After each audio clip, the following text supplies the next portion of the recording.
कैसे हो आप सब लोग? उम्मीद है आप सब लोग खैरियत से होंगे। CS502 के important lectures for the final term. ये काफ़ी मुश्किल सा सब्जेक्ट है उन स्टूडेंट्स के लिए जिनको ये पता नहीं चलता कि हमने इसमें करना क्या है। बेसिकली हमने इसकी तैयारी बेसिकली किस तरह करनी है, और मिड टर्म का सिलेबस कहाँ तक था नॉर्मली मैं कह रहा हूँ नहीं पता होता। मिड टर्म का सिलेबस कहाँ तक था और फाइनल टर्म का सिलेबस कहाँ से कहाँ तक होगा, ये मैं गारंटेड कहता हूँ नॉर्मली बच्चों को नहीं पता होता। और वो क्या करते हैं, एक ही बार में पढ़ लिया, चलो जी जान छुड़ा दी, हो गया, हो जाएगा जो होना होगा। लेकिन ये काफ़ी टफर सब्जेक्ट है। हम जितना इसको या स्टूडेंट्स जितना इसको ईजी लेते हैं ये उतना ईजी है नहीं। वो स्टूडेंट्स को काफ़ी ज़्यादा टफ सब्जेक्ट है, लेकिन इसको हम समझते हैं कि आसान सा सब्जेक्ट है, हम कर लेंगे। पढ़ने में वाकई ये सब्जेक्ट बहुत आसान है, बहुत इजी है, चीज़ें समझ आ जाती हैं। लेकिन जब इसका पेपर आता है, जब हम एग्ज़ाम जाने देते हैं या आप जाते हो एग्ज़ाम के लिए, तो उसका जो पेपर आता है वो मुश्किल आता है। उस पेपर की समझ नहीं आती, क्योंकि मुश्किल होता है। हम या स्टूडेंट्स जो चीज़ समझ के जाते हैं कि पेपर बड़ा आसान होगा, मुझे सारा कुछ आता है, मैं सारा कुछ कर लूँगा, कर लूँगी, मतलब मेरे पूरे मार्क्स आएंगे इस सब्जेक्ट में। लेकिन ऐसा कुछ ही इस सब्जेक्ट में होता नहीं है, क्योंकि क्योंकि उनकी ये गलत फहमी होती है कि ये सब्जेक्ट आसान सब्जेक्ट है और उसका पेपर आएगा वो बहुत आसान आएगा और मैं अटैम्प्ट कर लूँगा, जगह अटैम्प्ट कर लूँगी। पर हाँ, ये सारे बातें आपको बताने का मकसद सिर्फ और सिर्फ ये है कि आप इस सब्जेक्ट को लाइट मत लीजिएगा।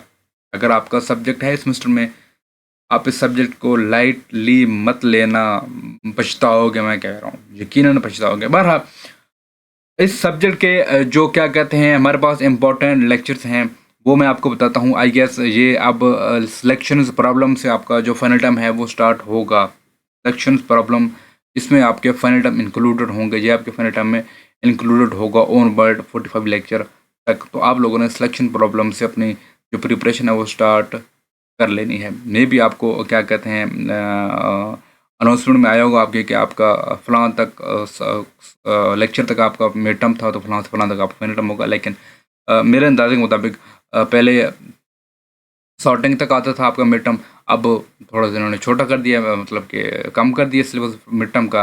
ये सिलेक्शन प्रॉब्लम भी अब आपके फाइनल टर्म में इंक्लूड होगी। तो आ जाइए, सबसे पहले हमारे पास है सिलेक्शन प्रॉब्लम।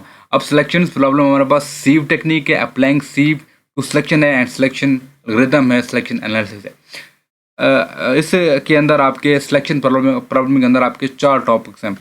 सबसे पहला टॉपिक सीव टेक्निक आपका बहुत ज़्यादा इम्पोर्टेंट है, मैं ये कह रहा हूँ आपको, बहुत ज़्यादा इम्पोर्टेंट है ये आपका सीव टेक्निक।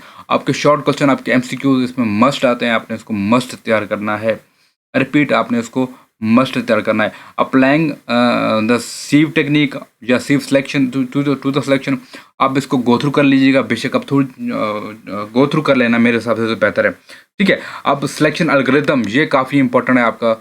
सिलेक्शन एल्गोरिथम ये टॉपिक आपका इस लेक्चर में बहुत ज़्यादा इंपॉर्टेंट है, आपने इसको स्किप नहीं करना, आपने अच्छे से इसको तैयार करना है। अब एनालिसिस ऑफ सिलेक्शन, आप बेशक इसको आप छोड़ भी दें तो मसला नहीं है, अगर आप चाहें तो रीड कर लीजिएगा। अगर आप बस टाइम हो, मैं हर वीडियो में जितनी मेरी इंपॉर्टेंट लेक्चर्स की वीडियो है, मैं हर में कहता हूँ कि मेरी कोशिश होती है कि आप कोई भी टॉपिक स्किप ना करो, उसको रीड करके एटलीस्ट जाओ। रट्टा ना मारो, सही से तैयारी ना करो, लेकिन एटलीस्ट रीड करके जाओ उसको, आपको पता हो कि यार यहाँ पे क्या होता। तो ये 2 लेक्चर मैं स्किप करने के लिए कह रहा हूँ, तो अगर आपके पास टाइम हो तो आप इनको बैठ के रीड कर लीजिएगा। ठीक है, लेकिन जिनको मैंने हाईलाइट किया हुआ है सीव टेक्निक एंड सिलेक्शन एल्गोरिथम, तो आपने इसको सही से तैयार करना है, आपके लाजमी इसमें क्वेश्चन आएंगे। नेक्स्ट आज हमारे पास जी सॉर्टिंग। अब सॉर्टिंग क्या होती है कि आप लोगों ने पता होगा, आप लोग सभी पढ़ रहे होगा, हमने किस तरह हमने किसी भी प्रॉब्लम को सॉर्ट करना है, सॉर्ट करके उसको सॉल्व करना है। तो ये सारा कुछ इस आपके इस लेक्चर में बताया गया है। काफ़ी लेंथी ये लेक्चर है, लेकिन इसके अंदर से वही चीज़ मैं आपको बताऊँगा कि जो आपको कम टाइम में या जो आपके लिए आप आसानी से तैयार कर लो। सबसे पहले स्लो सॉर्टिंग एल्गोरिथम है, इसको रीड कर लेना, रीड आउट कर लेना, ज़्यादा इसमें झंझट बना पड़ना, जस्ट रीड आउट करके से जांच कर लेना। नेक्स्ट आ जाओ जी सॉर्टिंग। ठीक है, ये O/N log n टाइम, ये काफ़ी ज़्यादा इंपॉर्टेंट है, इसको आपने तैयार करना है। मैं बता रहा हूँ काफ़ी इंपॉर्टेंट है, इसको तैयार करना है। हीप्स बहुत ज़्यादा इंपॉर्टेंट है, बहुत ज़्यादा इंपॉर्टेंट है, आपने इसको लाजमी तैयार करना है। अब नीचे भी, अच्छा एक और बात बता दूं आपको कि एल्गोरिथम जितने भी हैं इस कोर्स के अंदर, एल्गोरिथम सारे इंपॉर्टेंट हैं। ठीक है, रीड आउट करना है, छोड़ना किसी को नहीं है, लेकिन जो मोस्ट इंपॉर्टेंट है मैं आपको वो बता रहा हूँ। हमारे पास हीप सॉर्ट एल्गोरिथम काफ़ी इंपॉर्टेंट है, ठीक है। और हीप 5 प्रोसीजर को गो थ्रू कर लेना, एनालिसिस ऑफ हीप 5 कोड भी तो गो थ्रू कर लो, मर्जी है। बिल्ड हीप हम किस तरह करते हैं इसको आपने लाजमी तैयार करना है। और बाकी analysis of build heap and analysis of heap sort just गप्पे मारी हुई हैं, आपने जस्ट रिट आउट कर लेना है, ठीक है। अच्छा, क्विक सॉर्ट में आज हमारे पास क्विक सॉर्ट में क्या कहते हैं, मैं पार्टीशन एल्गोरिथम अपने गो थ्रू कर लेना है। क्विक शॉर्ट एग्जांपल गो थ्रू कर लीजिएगा, छोड़ दीजिएगा मर्जी है, लेकिन गो थ्रू लाजमी करना है, ठीक है। अच्छा, worst case of analysis of quick short इसको देख लीजिएगा, and average case of quick short, ये थोड़े बहुत हैं इसमें से आपके शॉर्ट क्वेश्चन जो आपके लॉन्ग क्वेश्चन जो MCQ इसमें से आ जाते हैं, ठीक है। तो आपने करना है इसमें से। देन आपके पास आ रहा है जी इन प्लेस टेबल सॉर्टिंग, ठीक है। इन प्लेस टेबल सॉर्टिंग को आपने जस्ट गो थ्रू करना है, ज़्यादा इंपॉर्टेंट नहीं है ये। और लोअर बाउंड सॉर्टिंग भी इतनी इंपॉर्टेंट नहीं है, आपने इसको भी जस्ट गो थ्रू कर लेना है। अच्छा, अब मोस्टली मुझे कमेंट्स मिलते हैं कि सर आपने छोड़ा कुछ नहीं, आपने इसको पढ़ लेना, इसको पढ़ लेना। यार गो थ्रू करने का मतलब ये होता है कि जस्ट आपने आइडिया लेना है, उसको रीड आउट करना है। उसका मतलब ये नहीं होता कि आप लोग बैठ कर रट्टे मारने लग जाओ। बहरहाल लीनियर टाइम शेयर सॉर्टिंग इसकी जी हमारे पास रेडिक्स सॉर्ट बहुत ज़्यादा इंपॉर्टेंट है। इसके अंदर रेडिक्स सॉर्ट ऊपर दो वाले भी इतने मतलब वो नहीं है, लेकिन उनको भी थोड़ा गो थ्रू कर लीजिएगा। लेकिन रेडिक्स सॉर्ट इसके अंदर बहुत ज़्यादा इंपॉर्टेंट है, ठीक है। रेडिक्स सॉर्ट अपने सही से तय करना है। डायनामिक प्रोग्रामिंग वैसे ही एक अच्छा कंसेप्ट है और वैसे ही इम्पोर्टेंट कंसेप्ट है, तो आपका ये काफ़ी ज़्यादा इंपॉर्टेंट होने वाला है। आप में फेविको सीक्वेंस काफ़ी इंपॉर्टेंट है, ये आपने इसको छोड़ना नहीं है। फिर आ जाएंगे आपका डायनामिक डिस्टेंस, काफ़ी इंपॉर्टेंट है, इसको भी आपने स्किप नहीं करना है, इसको भी लाजमी करना है। एडिट डिस्टेंस को आपने गो थ्रू करना है, ठीक है। और एडिट डिस्टेंस की एप्लीकेशन आपने देख लेनी है, उसका एल्गोरिथम क्या होता है वो आपने देख लेना है। ये इंपॉर्टेंट चीज़ें जो मैं आपको बता रहा हूँ, ठीक है। And edit distance dynamic programming algorithm इसको देख लेना है, ठीक है। ये लास्ट वाले को छोड़ दीजिएगा। अब आ जाइए चैन मैट्रिक्स मल्टीप्लाई, तो chain matrix multiplication dynamic programming formulation go through कर लीजिएगा। कोई इतना ये मतलब कि इम्पोर्टेंट भी नहीं है और इतना वो भी नहीं है, तो मिडिल में है, तो थोड़ा आपने इसको क्या कहते हैं रीड आउट। नैपसैक प्रॉब्लम बहुत इंपॉर्टेंट, नैपसैक प्रॉब्लम आपका लाजमी शॉर्ट क्वेश्चन जो आपका लॉन्ग क्वेश्चन इसमें आता है। लॉन्ग नैपसैक को आपने नहीं छोड़ना, इन दोनों टॉपिक्स को आपने तैयार करना है नैपसैक वालों को।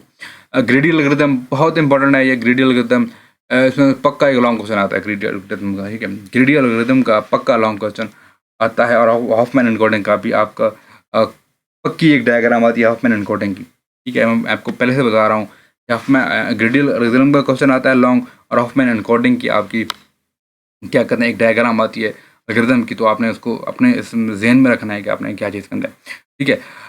ये आपके क्या कहते हैं, ये आपका हो गया जी ग्रीडी एल्गोरिथम हॉफमैन एन्कोडिंग, ये हो गया, ठीक है। और उसकी करेक्टनेस भी देख लीजिएगा। सबसे पहले इसका जो एल्गोरिथम है उसको आपने क्या कहते हैं तैयार करना है, फिर जिसकी हॉफमैन एन्कोडिंग करेक्टनेस है उसको आपने देख लेना है, ठीक है। अब आ जाए एक्टिविटी सिलेक्शन, इतना ये इंपॉर्टेंट नहीं है। और करेक्टनेस और ग्रेडी एल्गोरिथम की एक्टिविटी सिलेक्शन के लिए आपने इसको रीड आउट कर लेना है। अब जो फ्रैक्शनल एब्स्ट्रैक्ट प्रॉब्लम इतना कोई इंपॉर्टेंट नहीं है, बहुत आसान है, जस्ट गो थ्रू कर लीजिएगा, ठीक है। ये सिमिलर टू नैपसैक जो हमने ऊपर देखा है। फिर आज हमारे पास ग्राफ में आप पे breed first search, deep first search, ये दो आपके काफ़ी ज़्यादा इंपॉर्टेंट हैं ये दोनों ग्राफ, ठीक है। और उसकी जो time stamp structure and DFS cycle, ये दो इंपॉर्टेंट है, ठीक है। इन दोनों को आपने लाजमी मतलब दो ये 4 टॉपिक्स में आपने लाजमी इंटर करने हैं, आपके काफ़ी ज़्यादा हेल्पफुल होगी।